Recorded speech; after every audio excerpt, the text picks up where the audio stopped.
lot of people say, oh, I've tried everything, nothing works. It's like, well, have you tried diet and exercise for a few months? Oh, I didn't try that. You know, like, they're like, I've gone on a diet for 4 days and I didn't lose anything, so this whole thing is garbage. Okay, you have to give it time.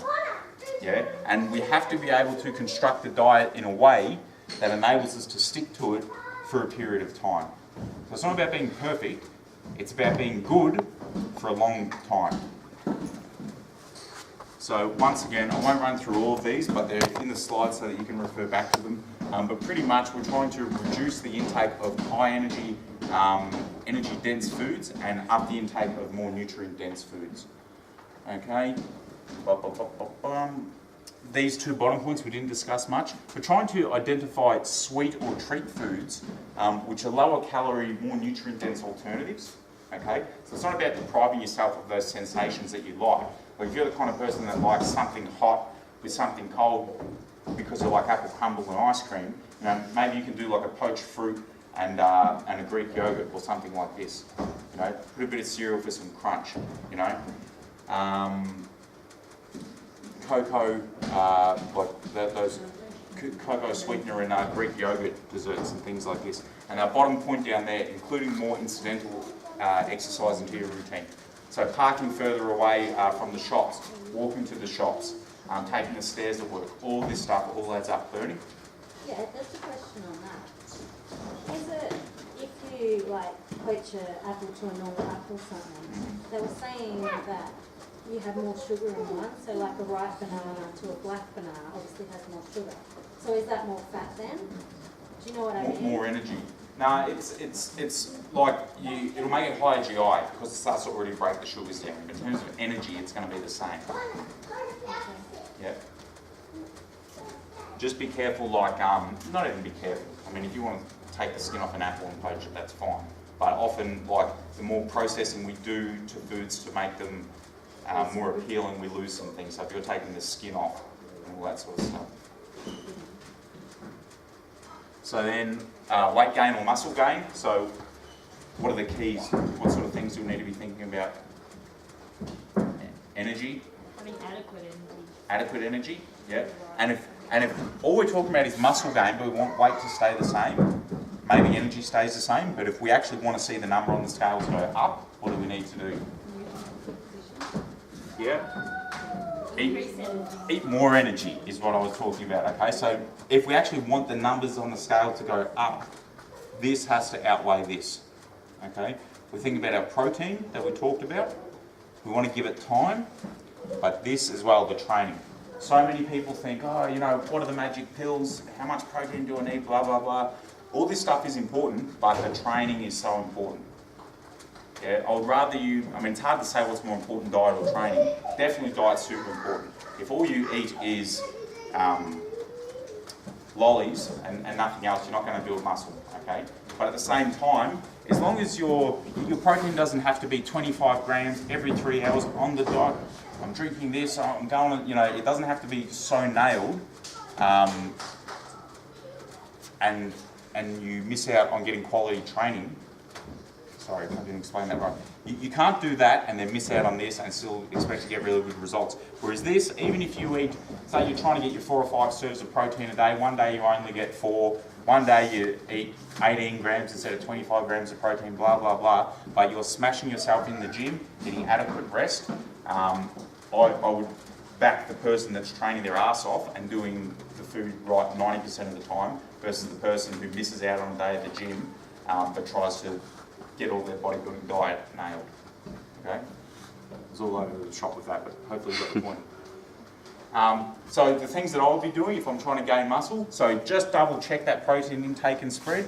So like 1.5 to 2 grams of protein per kilogram. And if you're the kind of person that's chasing muscle gains, you're probably not a stranger to counting numbers and things. So this is for those kind of people. If you're just a general health kind of a person, these numbers you don't need to worry about. Yeah, but if you're a person who loves the gym and wants to get bigger, you're probably already doing this.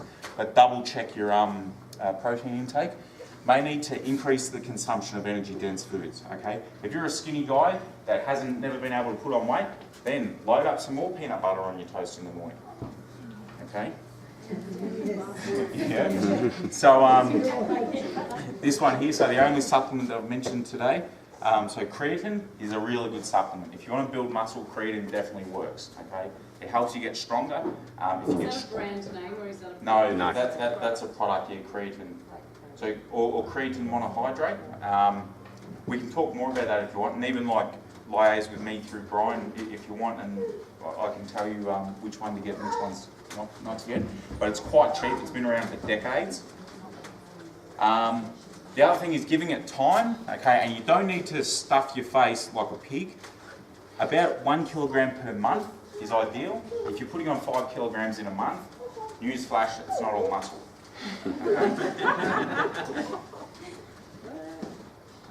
So optimizing performance and body composition. So if you really want to take it to the next level, okay, training, definitely all about the training. You want to be nailing your protein intake. We want energy to be in balance, so we're not gaining, we're not losing weight. But then it becomes a little bit more about when we eat certain foods, okay? So being really clever, and I'll talk about that in a slide or two. So much of the same points that were in the previous slide. So double check your protein, may need to eat more of these energy dense foods. Creatine, very good as well. But these points here, okay, once again, this is getting really clever. So for people who are here for just basic fitness, you can block your ears and have a sleep. Consuming more energy on your training days and less on your rest days. Okay, prioritising carbohydrate intake around your training sessions. So if Sunday is a rest day, you can pretty much do chicken and salad all day, and then on your heavy training days, have all your calories around those days. Okay, so and this is I'll show it in a visual sense. So, eating for weight maintenance. So this is how most people probably eat. Okay, say we eat the same thing every day. We have energy intake in red, so this is how much we're eating. Blue is the amount of training we're doing. So Sunday is a rest day. Okay, our 4 big gym days are Monday, Tuesday, Thursday, Friday. These days, Saturday and Wednesday, maybe we just go for a walk with the dog or whatever. But if you eat the same food every day, okay, on certain days you're actually under eating. So these days your body will be burning a little bit of fat. These days you're putting on a little bit of fat, but it all comes out in the wash and weight stays the same. Okay. If we're trying to achieve fat loss, we decrease that intake. Okay, so once again, every single day we've decreased our energy intake a little bit, but the training stayed the same. But the net result over the week is that we've burnt enough on these days to make up for the little bit of extra that we eat on this day, and we actually start to lose weight. Okay, it's like saving for a house, you know. I earn $800 every week and I spend $600, that $200 accrues. Okay, eating for muscle gain, we flip it on its head, so we're going to eat a little bit more each day. And because of days like this, a rest day, if we're eating the same every single day, this is why it's pretty inevitable that when you're on a bulking phase, you'll end up putting on muscle but also putting on fat. Okay, if we go back to maintenance, that's what maintenance looks like. Now, this is where we're getting clever. So if we're eating for maintenance, okay, but we really want to improve our performance and our body composition and try and change body composition because it's quite hard to lose fat and gain muscle at the same time, we start to do things like this, where we're matching our energy intake or our food intake to the training we're doing on those days. Okay, if you want to get really clever, you can even do it like this. So we've got the gym sessions on Monday, Tuesday, Thursday, Friday, and we're actually eating a little bit more to facilitate some muscle gain. And then we're targeting certain days throughout the week to be our fat loss days. Okay, so 99% of the population will never do this stuff. It's a pain in the ass, because you're trying to work out, have I trained enough to eat that extra snack and blah, blah, blah. But guys that are the 1%ers and bodybuilders, this is what they're doing to really nail everything. Okay. All the cyclists as well, so like the Tour de France guys, because their whole thing is like they're trying to maximise power output, get as fit as they can, but stay as lean as humanly possible. So on days when they're travelling, and this is disastrous, like you shouldn't be doing this, but this is the extreme that these guys take it to. When they're travelling in between training camps, so they're on a bus or a flight for 2 days, these guys take sleeping pills, so they're just unconscious all day so they don't eat. Because they go, I'm not training, I'm not going to eat today. and then on their big days they're consuming 6,000 calories of energy gels, and it's not healthy. Okay, but if you want to be the best guy in the world at riding a bike, this is what it takes. There's a tactic for losing the most weight in the overhaul. There you go.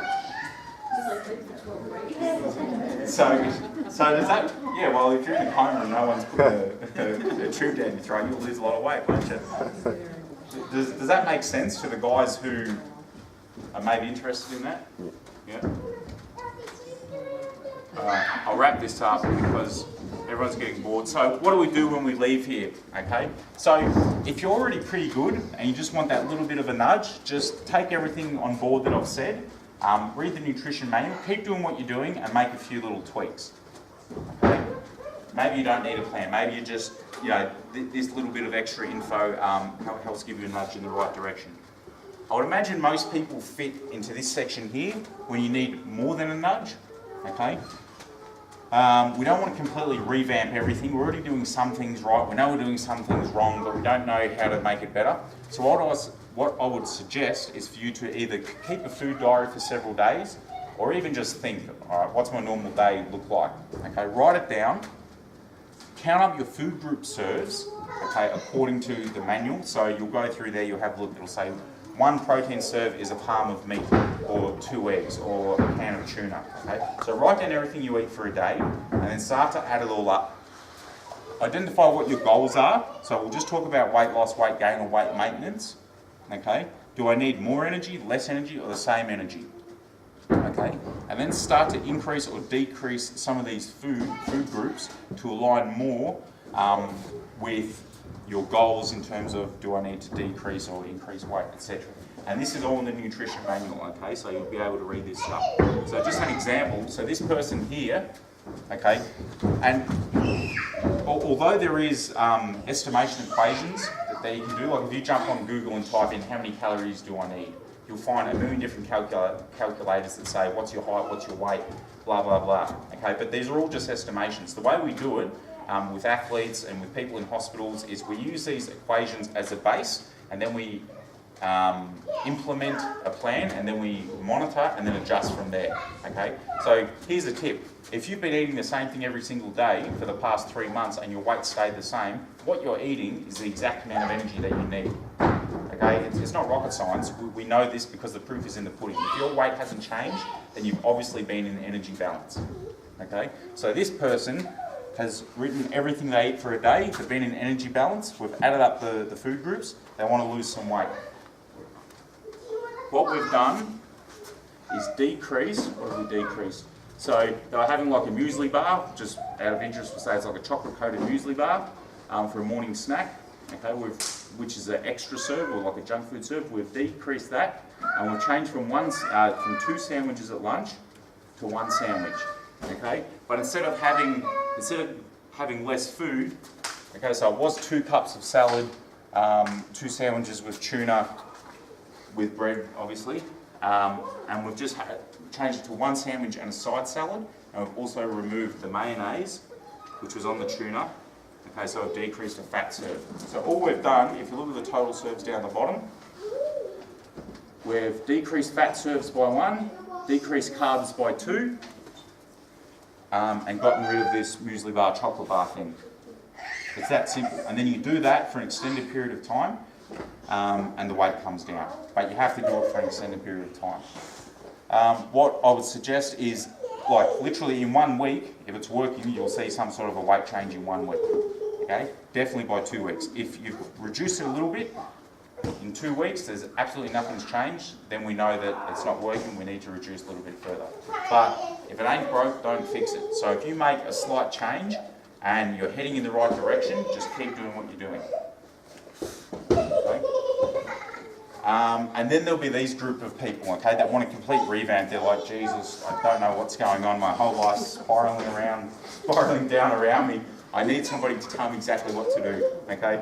In that case, look at this manual. There's a series of food plans, okay, with suggested food group serves. Sorry, that writing's a bit small. But we have it for men, for women, weight maintenance, fat loss and muscle gain, and certain groups are arranged, okay, because like I said, you can't come up with a one-size-fits-all approach, but it'll have a range, and pick the higher or lower number depending on your body size and how active you are. Okay? So, for instance, there we go, a man for fat loss, we've got meat and meat alternatives 2 to 3, and carbs 5 to 7. If I'm 100 kilos, okay, I can probably get away with 7 and 3 and still lose weight. If I'm 70 kilos and I'm trying to lose weight, I'll probably go closer towards there. And I forget what numbers I put on what's a large man versus a small man, but it's in the book. And once again, it's all a trial and error thing anyway. So you start off on one of these plans, monitor it for a week, and then adjust. Okay, and that's what I just kept reiterating there. So anything you do, and it's the same as anything in life, you know, you plan, you do the plan, and then you review, and then you replan and redo. And life's this constant process of evaluating what I'm doing. Is it working? Do I need to make adjustments? And the things we'll be monitoring and thinking about is our weight, our energy levels, and performance. So if your goal is to lose fat, if your weight is coming down, you feel good and you're training good, if it ain't broke, don't fix it. Okay? If your weight is coming down really fast, you feel like crap and you're suffering at the gym, maybe you need a little bit more food. Okay? Does that all make sense? So just on top of that too, guys, for you guys that really don't want to figure out how many servings of carbs are in this and protein in this, there's an extra section on it where I've done up a whole heap of recipes and snack options, stuff like that, and it's actually got how many serves of carbs, protein, blah blah blah, whatever else, so you can just turn around, pick and choose from that and match it to whatever one you decide to do, whether it's muscle gain, weight loss, and whatever else. And like Reed was saying, it's not exact science. There's a few guys that have started already, and if you need to adjust, make sure you do so. You know, follow it for a couple of weeks. If you find that you're starving, and Lexi's a good example, being a bit cranky at the gym and not performing the best ability, probably needs to add a little bit more to it. So have a play around with it, guys. Don't be scared to ask myself, and if there's something I can't answer, I'll ask Reed and we'll get on top of it. So, yeah. Any other questions, guys? And if you see me around, I might regret doing this, but if you see me around and you want to pull me up and pick my brain, I do love chatting about this stuff. He'll be in his pyjamas downstairs. I'm quite time poor, so normally after jiu-jitsu I try and get out that door as soon as possible. But I'm too nice and never say no, so if you do pull me up, I'll definitely have a chat to you about this stuff. I have a question. Yes. Where does alcohol fit?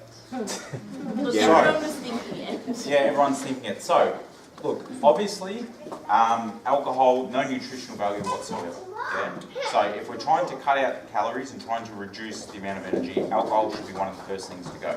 But, ideally, okay, but there's what's ideal and there's what's realistic. So if you are going to go out on the weekend and you're going to do it no matter what, I would advise you to try and maybe put some limits on yourself. If you're partying 2 nights a week, make it 1 night a week. If it's every weekend, make it every second weekend. Like a glass of wine for dinner like once a week. Yep. So for what he says, what you say is probably going to be different. I say get rid of it. Yeah. Brian's like, no. Well, ideally get rid of it, but once again, like the proof's in the pudding. If you can reduce some other things in your diet and you have a glass of wine a couple of nights a week and the weight's coming down, then if it ain't broke, don't fix it. Okay. Yeah. Suck it up, but Gemma, definitely- for wine. Okay. But definitely less is better. Just tell her no, Reed, otherwise she's going to drink it. If I said no and I thought that she would just cut out alcohol, I would say it. But me saying no isn't going to. Like, yeah. I've had one this week. Like, it's a miracle. 1 bottle. No, 1 glass. And, Well, once again, it's like saving for that car. and It's a like, week started how much today. does the I'll say handbag that. cost? It's like you're going to save more money without the handbag. If you can I'm go, being bullied.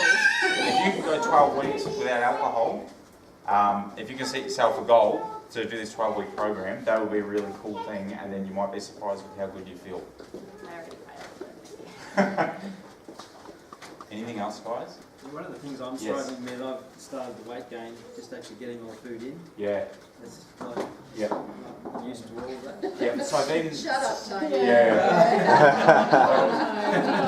Tony. So for you, choosing some more energy dense options would be a good idea. So you could actually put some extra butter on your bread and things like this. You know, maybe put a bit of butter in your potatoes and stuff like this. You know, extra nuts for snacks. And even if you wanted to have some, providing you're still getting all your vegetables and everything, if you wanted to have a few more of those extra foods, so if you had a chocolate bar here and there, it's not going to hurt. If you want to have some full cream milk instead of low fat milk, yeah. Like when I was at a hospital and we're dealing with elderly malnourished patients with no appetites at all, it was just butter in everything. They're just mashed potatoes, butter, full fat custard, yeah. But you have to still make sure you're getting everything you need. You still get your vegetables. Does that sort of help? Yeah. And so liquid foods can be good. So for you, protein shake might be a good option because you could have some protein, you can put some Milo or some full cream milk in it and slam it down. Protein, what's a ice cream in the milk called? Milkshake. Like a protein milkshake or something. Shows how long it's been One of those things. Yes. Coffee. Am I better off having a short black and a glass of low fat milk? Or am I better off having a flat white, or does it not matter? If you're gonna, So it's a serve of exactly right. It's the same either way. Yeah. How many times a day though? Depends on the day, Carol. And that's it. So if it's like, if you want to have black coffees, okay, and if you're the kind of person that wants to drink 5 coffees a day and they're black, in terms of weight loss, it's not going to make a difference. So that's fine. But if you're getting heart palpitations, your blood pressure's through the roof, and you're having trouble sleeping, then that's one of the first things to cut back on. Yeah. What if you never feel full? If you never feel full. So once again, more volume. So lower energy, more nutrient-dense food. So lots of vegetables, lots of salad, watery foods, soups and things can be good. Diet jellies and that I know we've spoke of. I eat it all. Yeah. It's just never, ever, ever feel full. You do train your ass off, eh? But I still put on weight. On a pinky. Check out a pinky, it's so fat. And so like protein-containing foods and fibre foods generally lead to greater feelings of fullness than lower protein and lower fibre foods. So that's why it's like your whole grain cereals compared to, like if you have a bowl of oats compared to a bowl of rice bubbles, the oats will fill you up more. But hunger's such a funny thing. It's like, I do like this volume of food, there is a big thing to it, but there's so many different factors that influence our hunger. And like, just like an easy example is like if you were to have sausages and salad or whatever for dinner, compared to how much of that you could eat at a barbecue. You know, it's like when you're at a barbecue surrounded by friends and, you know, it's all fun and social, we can eat 10 times what we would normally eat. So there's more to hunger than just the amount of food, although that is a big part of it. Some foods actually make me more hungry. Like if Such I eat an as? apple, I think now I'm starving now, I should never have eaten the apple. That's Yeah. really triggered. Yeah. You know, Whereas once if maybe you if I eat start a banana, it takes the edge off the hunger. Yeah. But some, particularly sweet foods, Yeah.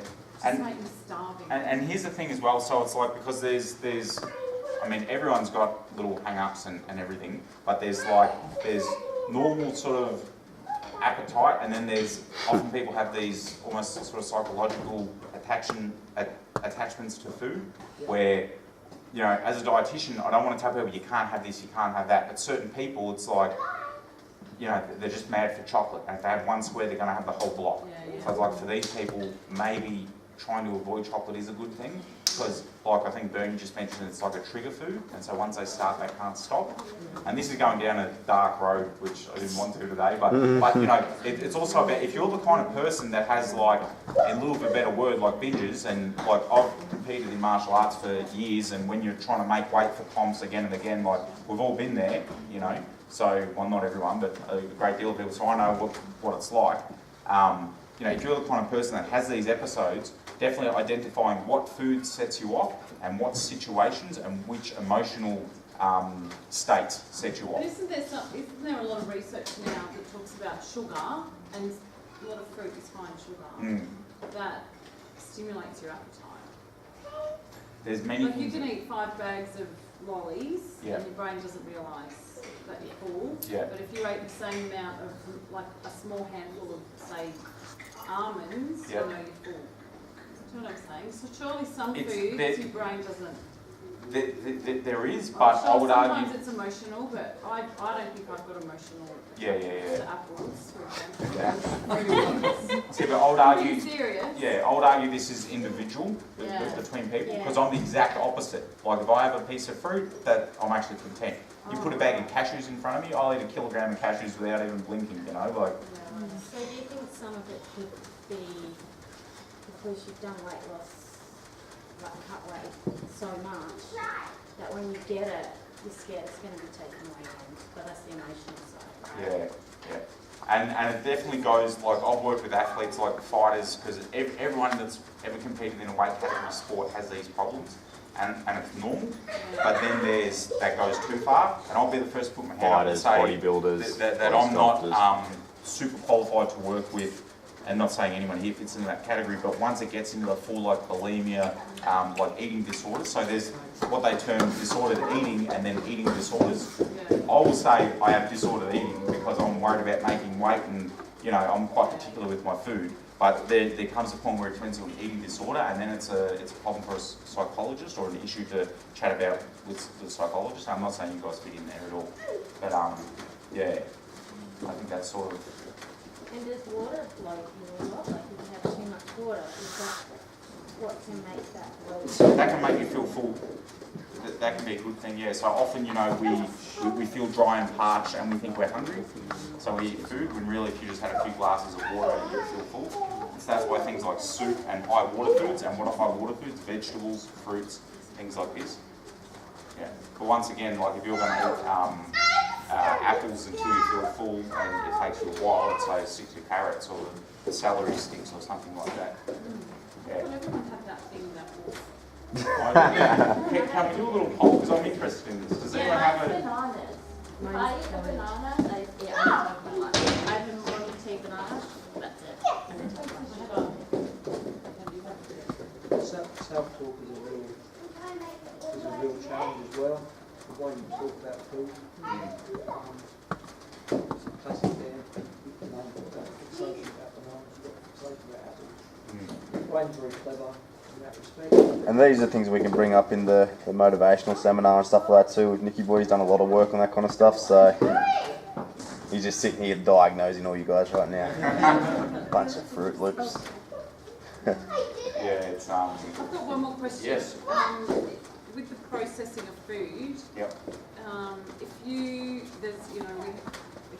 blend stuff up into a smoothie, is that processed? NutriBullet.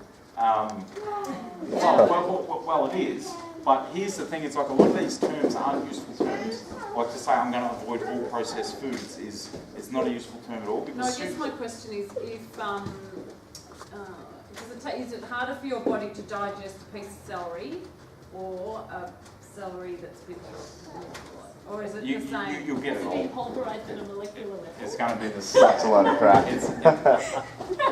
That's my question. So No, it's it's the same. It'll get in there and you'll absorb it. Yeah. It's you might, and that's the thing. So it's like, more about the volume that you can get into you quickly once you've pulverized it, rather Yeah. than the process inside you once it's in there. yeah, it's like once you put it in, our body's very good. Whatever you put in, it'll get the maximum out of it.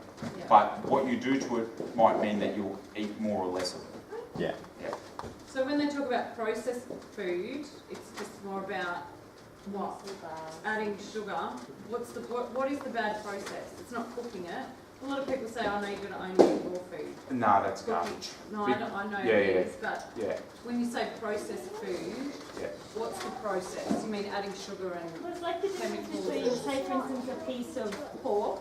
yeah, You get a piece of raw pork and you cook it, and that is a process. Mm. yeah. But then you've also got like ham, which has been cured and it has a bunch of other stuff added to it and a lot of salt added to it before it gets Yeah. smoked or cooked. Yeah. And so it's that processing of adding the preservatives and all the things that you So the stuff you do to food in your kitchen at home, It doesn't classify as Right, processed yeah. food if that's what you're asking. yeah. Processed food at It's not Macca's is different to processed. you, the process of actually preparing your food. That's two different things. Yeah, I'm more thinking about the whole smoothie phenomenon. No, that's fine. If you put your foods into a smoothie, as long as you're sticking to the guidelines, it won't make a difference at all. Yeah. So it's exactly the same thing. So basically, you know, I do it for convenience. I'll put my vegetables into a smoothie or something like that because I'm not a big fan of vegetables. What saying as well is you don't sit down and eat 5 apples. So if you're making a smoothie, you know the way you can go to the juice bars. Yeah. You know, throw in 5 apples and all these vegetables, and you have one. Yeah. You can do it in 3 days. Yeah, exactly right. But if over here you're struggling to get enough food in, maybe that's a good option. Yeah. Cool. Any more questions, guys? Well, thank you all for coming. Thank you, Reed, for running that. He's going to do another one at the halfway point. So if you guys have some issues with how much you're eating and things like that, not sure about if you're doing it right or if you can't seem to fix it up as you're going along, Reed will be able to help us out with that, a few more questions and whatever else. So, like I said, guys, if you have any questions about how it's all set up, not even just the nutritional bit, don't be scared to message me, email me or something like that, contact me over the webpage.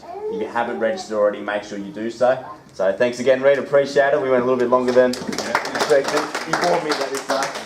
I promise the next one won't be as dry. So this was all setting it all up. The next one will be more how are you going, any questions, what issues do you have? Okay? Can I ask one quickly? Yes.